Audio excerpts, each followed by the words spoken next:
네, 우리 함께 말씀 같이 보시면 사실 오늘 말씀과 우리 희호자매님의 간증이 그 맥이 닿는 부분이 있어서 제가 일부러 설교 전에 좀 부탁을 드렸는데요. 우리가 지난 시간까지 우리 에베소서에 대해서 함께 읽었었죠. 네, 지난 시간까지 마쳤습니다. 그래서 오늘은 이제 예배 끝나면 이 목장 모임을 가지실 때 원래 책거리라는 단어를 알지 모르겠는데 옛날 서당에서는 뭐 저도 다닌 적은 없지만 책을 다 끝내면 그 책거리라고 해서 뭐 파티 같은 걸 했어요. 근데 우리도 청년들도 그동안 수고하셨으니까 목장별로 나가셔서 그런 귀한 시간 또 교제하는 시간 가지시면 좋겠고, 이 에베소 교회, 에베소서에 대해서 이어받아서 요한계시록 이 부분만 다시 한번 좀 정리하고 오늘 마칠게요. 2장 1절 가보세요. 요한계시록 2장 1절.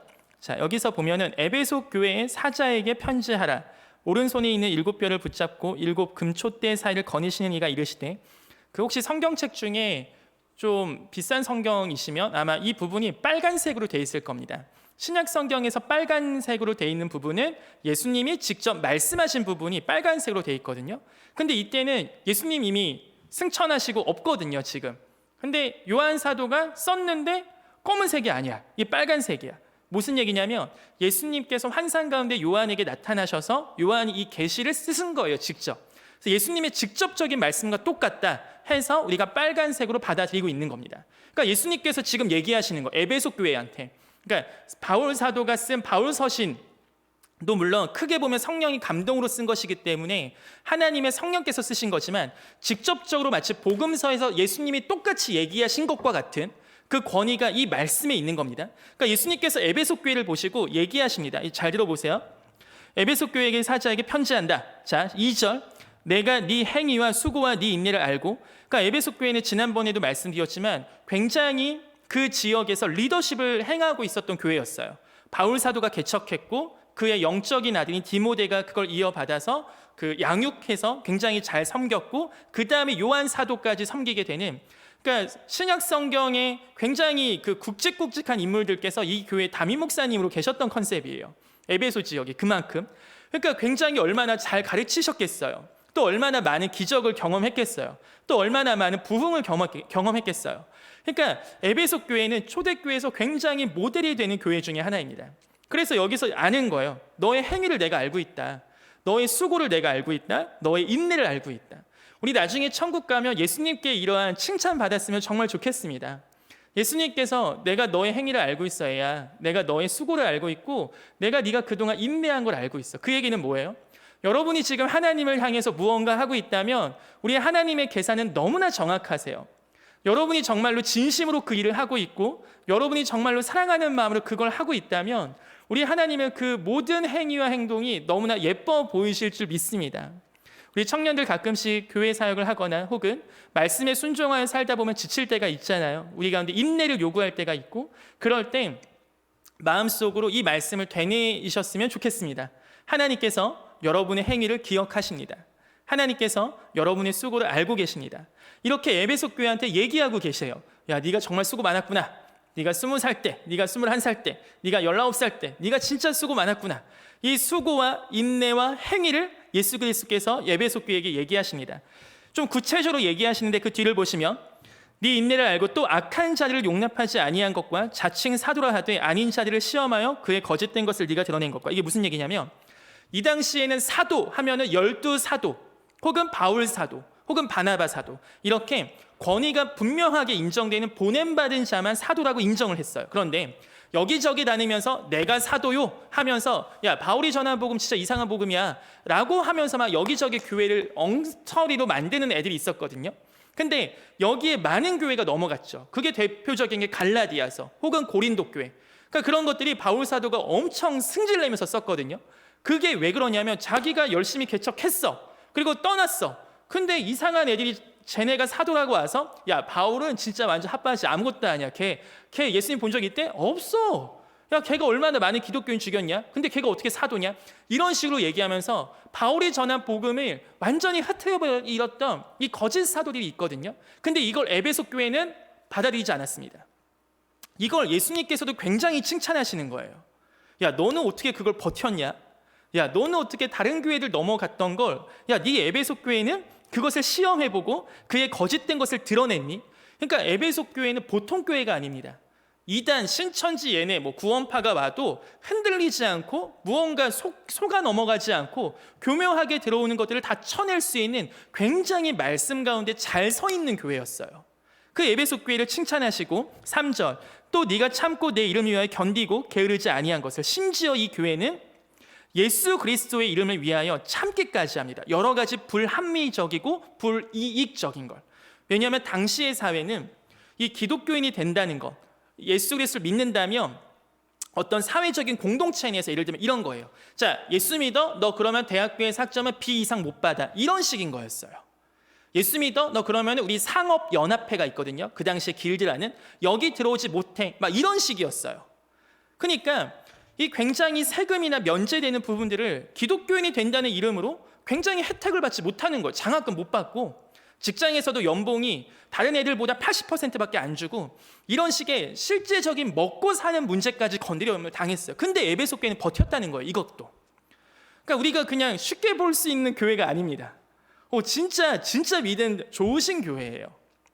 계속 칭찬을 하시다가 4절, 오늘 우리가 읽었던 말씀이죠. 그러나 너를 책망할 것이 있나니 너의 처음 사랑을 버렸느니라. 오늘 이 부분을 좀 함께 나눴으면 좋겠습니다. 우리가 흔히 첫사랑이라고 하면 이런 생각이 들어요. 아련하고, 저만 그런지 모르겠지만 아련하고 예전 생각나고 지금은 나와 이루어지지 않는 것 같은, 그러니까 예수님이 나의 첫사랑이시다, 이런 표현이 물론 굉장히 좋은 표현이고 어떤 의미인지 알지만 사실은 그 말 자체가 지금의 나와는 크게 상관이 없어 보이는 걸 수도 있어요. 여기서 얘기하는 거는 예수님께서 얘기하실 때 네가 원래는 내가 첫사랑이었는데 지금은 다른 걸 좋아하는구나, 그게 아닙니다. 좀 더 정확히 표현하면 권태기에 빠진 부부와도 같은 상황이에요. 서로 이혼하진 않아, 헤어지지 않아, 바람피지 않아, 허튼 짓 안 해, 성실하게 부부 생활을 충실하게 해. 그런데 이 한쪽에서 느끼는 너의 처음 사랑, 네가 처음 사랑했을 때 그 모습이 지금은 아니구나 라는 겁니다. 그러니까 주변에서 볼 때는 너무나 인고 부부인데, 주변에서 볼 땐 너무나 좋은 부부인데, 주변에서 볼 땐 너무 좋은 크리스찬인데, 주변에서 볼 땐 너무 좋은 신앙인인데, 그런데 그 당사자인 예수님은 에베소 교회에 계신 무슨 마음을 느끼시냐면 너의 처음 사랑을 버렸구나 라고 얘기하고 계십니다. 이걸 예수님은 지금 책망하고 계신데요. 이게 지금 너 열심히 안 해? 이런 컨셉이 아니에요. 여기서 내가 네 열심까지 안다고도 하셨거든요. 근데 예수님이 지금 이야기하시는 건 뭐냐면 너의 처음 사랑입니다. 너무 하신 거 아니에요, 예수님? 이 정도 성기면 되지 그것까지 말하세요. 어떻게 결혼하고서 어떻게 계속해서 그 달달한 신혼생활을 계속 어떻게 끌고 갈 수 있어요? 이게 사실 우리가 살다 보면 느끼는 거잖아요. 아까 우리 희호 자매님이 간증하셨을 때 우리 몇몇 분들의 생각에 나도 저런 때가 있었는데 지금은 난 뭐 하고 있는 걸까? 라는 생각이 들 수 있습니다. 나도 저런 때가 있었는데 나는 지금 어떤 상황이 있는 걸까? 이런 생각이 들 수 있어요. 오늘 예수님께서 말씀하시는 거, 그 너의 처음 사랑을 네가 버렸다는 거, 이 버렸다는 게 예수님 방점이에요. 지금 이거는 버린 겁니다. 그냥 느껴지지 않는 게 아니라 내 마음속에서, 내 생각 속에서 나는 다시 그때로 못 돌아가 한다는 그 마음으로 버려버린 거예요. 제가 청년들하고 가끔 만나다가 청년들이 이런 얘기할 때 제가 중고등부 때 열심히 했는데요, 지금은 전 벌써 타락했나, 이런 얘기 들을 때 와, 이 친구는 벌써 권사님 되셨나? 이런 생각 들 때가 있어요. 청년들은 사실 제가 농담 반 진담 반 얘기하지만 이 청년들이 되고 나서 그 청소년도 아니고 어른도 아닌 그 애매모호한 그 중간 지점에 계시잖아요. 사실 여러분 지금 나는 어른이야 라고 생각하시는 분 계세요? 저도 지금 결혼하고 났는데도 여전히 아직 청소년의 모습, 여전히 학생 같은 내가 아직 미숙하고 연약함이 있구나, 그걸 아직도 느끼고 있어요. 그 애매모호한 지금 20대 30대를 우리가 보내고 있거든요. 근데 저는 이때 우리 청년들이 사실은 이 모든 습관이나 이런 부분이 어른으로 딱 굳어지는 것을 과감하게 버리시는 결단이 있었으면 좋겠습니다. 어른이 되면 가장 힘든 게 뭐냐면 안 들립니다. 누가 뭐라 얘기하면 안 들려요. 기분만 나쁘고 귀가 닫혀져서 안 들려요. 제가 뭔데 나한테 왜 저러지? 안 들려. 그러니까 어른이 되면 발전 가능성이 정말 적어져요. 뭐라고 혼내면 안 들려요. 그게 더 이상. 그러니까 여러분들 직장 상사가 뭐라 하면은 그냥 딴 생각하시고 계시잖아요. 안 들린다니까. 이게 귀가 다친다니까. 그러니까 발전 가능성이 보니까 이게 되게 중요한 사실 포인트라고 저는 생각하거든요. 우리 청년회 때요, 정말 이 귀가 열렸으면 좋겠어요. 하나님 앞에 언제든 계속해서 하나님 저 혼내주세요. 저 혹시 저 하나님께 지금 혼날 거 없어요? 왜 우리 하나님은 사랑하시는 분이시니까 혼내시더라도 사랑으로 혼내시거든요. 근데 그것도 내가 육적에 보이는 사람한테도 귀가 닫혔다면, 잘못하면 하나님께도 귀가 닫힐 가능성이 있습니다. 다시 얘기하면 여러분이 이 청년회 때 진짜 이렇게 처음 사랑을 버렸다라는 고백을 들었을 때, 예수님이 어떤 이야기를 들었을 때 아닌데요 어떤 합리화하고 내 도망갈 구멍을 만드는 게 아니라 우리가 하나님 어떻게 하면 돼요? 이런 식으로 주님께 나아오는 우리 청년들이 되시기를 소망합니다. 우리가 이따 기도할 때 어쩌면 하나님께서 우리 가운데 책망하실 수 있어요. 책망하셔야 하나님의 백성들입니다. 책망하셔야, 책망받으셔야 하나님이 여러분의 아버지십니다. 부모는 절대 자녀를 교육할 때 좋은 말로만 하지 않습니다. 가끔은 책망도 합니다. 그게 부모이기 때문에 할 수 있는 겁니다. 다른 누가 하기에는 힘들지만 부모는 할 수 있어요.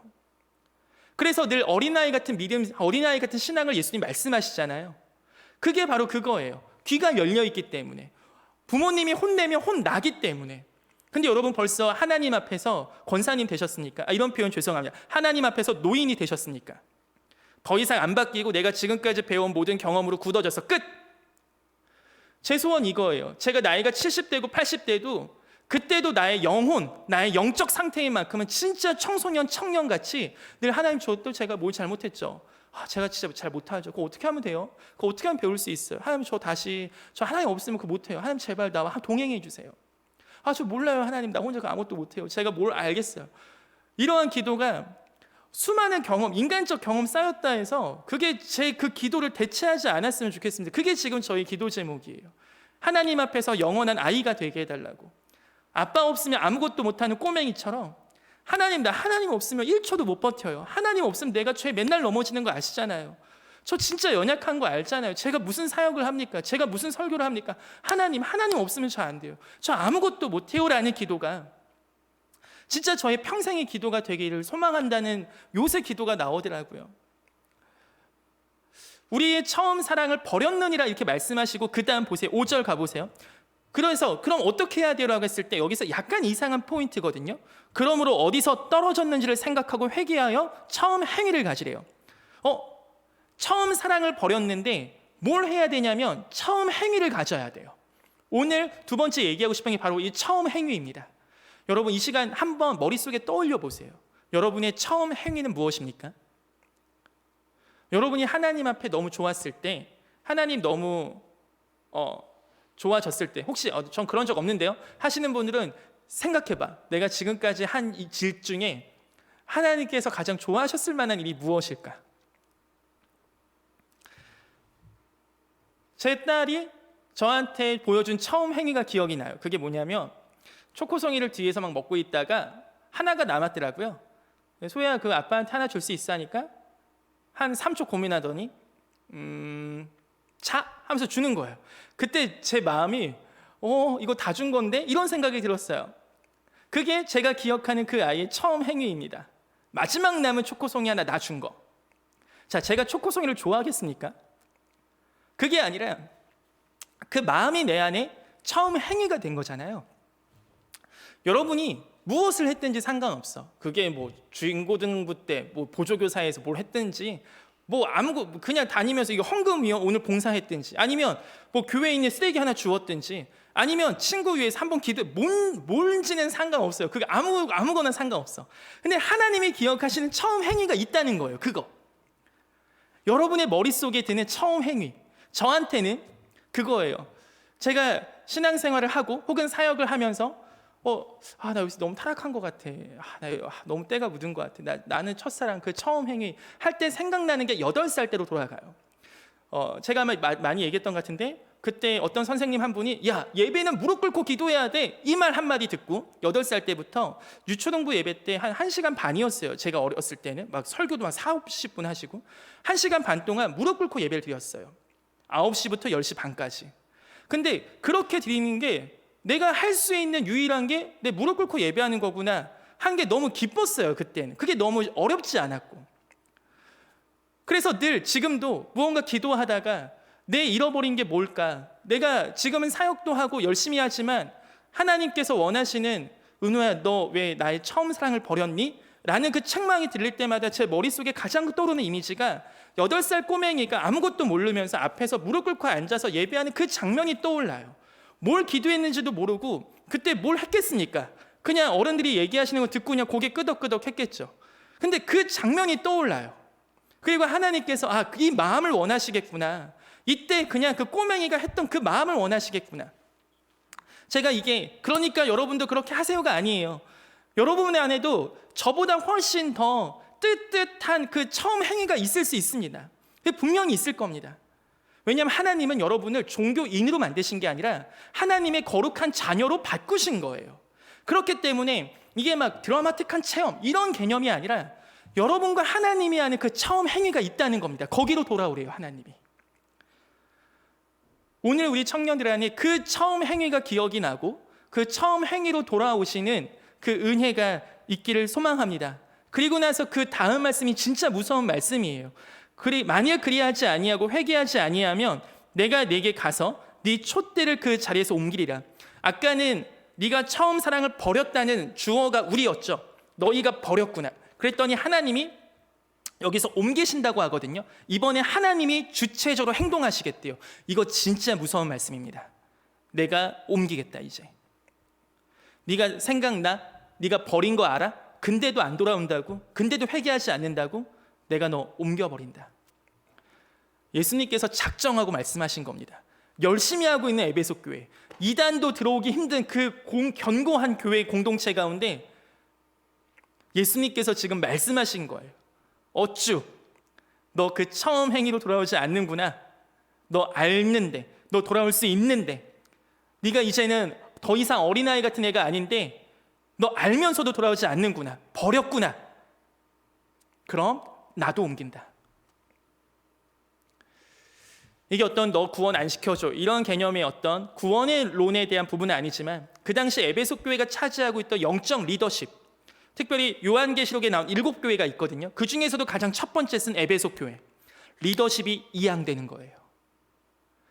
에베소 교회를 통해서 수많은 교회들이 부흥하고 가지치고 그렇게 자라왔는데 이제는 그 리더의 자리에서 박탈시킨다는 겁니다. 왜냐? 다 살려야 되니까. 리더가 이렇게 매너리즘에 빠져 있으면 그 공동체는 죽어버립니다. 그 리더가 미션이 아니라 그냥 내가 하고 있는 여러 가지 사역 중에 하나로만 하고 있으면 그 공동체는 죽어버려요. 리더가 늘 하듯이 루틴대로만 그냥 그렇게 원래 했던 대로 난 이러고 했으니까 작년에도 이거 했고 올해 이거 하면 되니까 왜 하는지도 모르고 취지도 모르고 하나님 앞에 뜨뜻한 마음도 없고 주 앞에 열정도 없고 처음 행위도 없고 처음 사랑도 없으면 그 밑에 있는 사람들 다 죽습니다. 그러니까 리더십, 촛대를 옮기시는 거예요. 저는 우리 청년들을 바라볼 때 리더로 바라봐요. 전 목자 아닌데요. 상관없어. 여러분 한 분 한 분은 지금 한국교회 자체가 청년 수가 급감하고 있기 때문에 한 분 한 분이 리더세요. 사실은. 여러분 한 분 한 분이 매너리즘에 빠져 있습니까? 그래서 여러분이 속한 공동체는 그냥 죽어가요. 그래서 하나님이 촛대를 옮기시는 거예요. 새로운 사람으로, 새로운 사역자로, 새로운 리더로. 그래서 제가 늘 기도하고 소망하는 게 늘 새로운 사람들을 찾아다녀야 돼요. 왜냐하면 예수님의 마음이 거기 있더라고요. 진짜 복음이 없는 곳, 진짜 낮은 곳. 우리 예수님이 진짜 아무도 안 섬기니까 예수님 혼자서 그 영혼들을 붙잡고 기도하시는 곳. 그곳에 가면 진짜 예수님의 뜨거운 사랑을 느끼겠더라고요. 제가 가장 경계하고 제가 가장 조심하게 보는 리더 그룹이 사실은 청년부의 가장 탑 클래스인 진짜 리더 10년 차들. 여기 해당되시는 분들 막 제가 정죄하는 거 아닙니다. 모든 공동체가 그래요. 이분들이 가장 기도가 필요합니다. 왜냐하면 하나님이 그 누구도 얘기 못 하거든요. 교회에서 열심히 섬기면. 그 누가 뭐라 하겠습니까? 교회에서 열심히 하는데 칭찬받아야지. 그러니까 에베소 교회와 같이 진짜 열심히 할 거 다 하고 이것저것 다 하는데 하나님의 마음에 너는 왜 나의 처음 사랑을 버렸니라는 질문이 하시는데도 불구하고 안 들릴 수 있어요. 이미 어른이 되셨기 때문에, 이미 나는 잘한다는 생각 때문에 누가 개입하기 정말 힘듭니다. 저도 마찬가지고. 그래서 늘 하나님 앞에 가서 이 책망하심, 하나님 제가 어디서 떨어졌는지를 생각하게 해주세요. 하나님 제가 지금 어떻게 회개해야 되는지 알려주세요. 하나님 제가 지금 어디서부터 다시 처음 행위를 가져야 되는지, 제가 그 처음 행위를 왜 잃어버렸는지 주님 제발 도와주세요. 주님 아니시면 이거 저한테 누가 얘기해 주겠습니까? 여러분, 우리 특히 열심히 하는 우리 귀한 청년들, 제 지금 말이 여러분들 한 분 한 분을 그래서 너네 지금 잘못해 이 얘기 아니에요. 여러분 진짜 잘 수고하시고, 이 영역은 제가 할 수 있는 영역이 아닙니다. 사실 제가 어떻게 감히 여러분한테 너는 처음 사랑을 버렸구나 얘기할 수 있겠습니까? 이거 예수님이 하신 거예요. 예수님이. 그러니까 예수님께 직접 여러분이 이 말씀을 들으시고 회개할 게 있으시다면 회개하시고 처음 행위를 다시 생각하고 거기로 돌아오시라는 겁니다. 제 말씀이 여러분에게 잘 전달됐기를 소망합니다. 하나님이 사랑하시는 자를 그래서 질책하시고 징계하시는 겁니다. 그래서 여러분 한 분 한 분이 그렇게 너무 소중하기 때문에 하나님이 단순히 얘가 나한테 돈 벌어다 주네, 얘가 나한테 일을 해주네, 얘 때문에 청년부가 부흥하네, 잘했어, 돈 주고 끝, 이러한 주종관계가 아니에요. 노사관계도 아니고, 하나님은 여러분을 사랑하세요. 마치 부부같이, 애인같이. 남자친구 여자친구가 나한테 할 건 다 해줘, 밥도 다 사주고 영화도 같이 봐. 그런데 뭔가 공허해. 얘가 예전처럼 날 좋아하는 것 같지 않아. 얘가 예전처럼 마음이 중심에 뭔가 내가 없는 것 같아. 근데 다 해줘. 근데 열심히 해줘. 여러분 이거 안 힘드세요? 이성교제하고 연애하다 보면 이거 안 힘드세요? 그냥 얘가 나한테 맛있는 거 사주니까, 명품 가방 사주니까 괜찮으세요? 하나님은 우리를 사랑의 관계로 부르셨지 노사관계, 비즈니스적 관계로 부르시지 않았어요. 그렇다면 이 말씀은 성립할 수가 없어요. 열심히 하면 장땡이지. 그냥 열심히 일해주고 인풋 적은데도 아웃풋 많이 내주고 속으로는 바득바득 회사 욕을 해도 회사에다 매출 벌어주면 되니까, 마음속으로 하나님 욕하면서도 하나님과 관련된 일 열심히 해서 교회에 부흥하고 좋은 목사님 되고 칭찬받는 사역자들 되고, 하나님은 거기에 지금 관심이 있는 게 아니에요. 정말 소망이에요.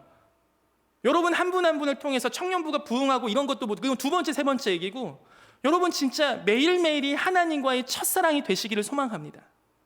매일매일이 정말 하나님과 마치 오늘 처음 사랑하신 것처럼 사랑하시기 원해요. 왜냐하면 하나님은 그렇게 사랑하시거든요. 하나님은 매일매일 그렇게 새로운 사랑을 주시거든요.